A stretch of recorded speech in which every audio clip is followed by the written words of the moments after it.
Well, far too many families are struggling to put healthy food on the table. In fact, a study shows that 65,000 people in our area alone are battling with that issue. And a third of those people don't qualify for benefits like food stamps.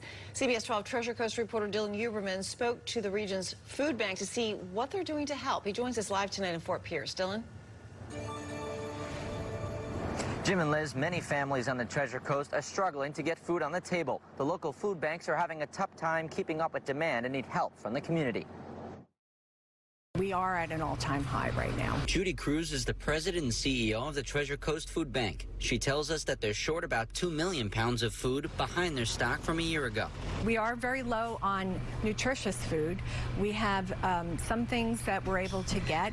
We're constantly out buying and placing orders, but we're still not getting everything that we're placing. Between the costs and just not being able to get fulfilled orders, it's affecting us. Charitable organizations like Place of Hope are struggling to stock food too. And CEO Charles Bender says one major issue is to blame. Inflation. I see it as you and I and everyone else has to deal with the fact that you have so much income and you might get a raise in a year, but we're seeing those raises being swallowed up by what inflation does. Cruz says the threshold to qualify for supplemental nutrition assistance benefits like food stamps is too low. She says when you add in inflation rates, salaries don't stretch as far as they need to.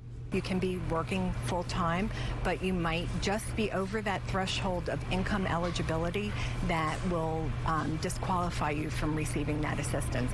And those are the types of people that we're seeing right now. They're not eligible for that. About a third of the more than 65,000 people battling food insecurity on the Treasure Coast face that issue, and Bender believes fixing that threshold could help. Now that we're seeing the economy doing what it's doing and inflation at the rates that it is, then I think we have to look at those kind of programs and give people a better shot at that gap. The Treasure Coast Food Bank is asking the community to help and come forward by donating food. In Fort Pierce, Dylan Huberman, CBS.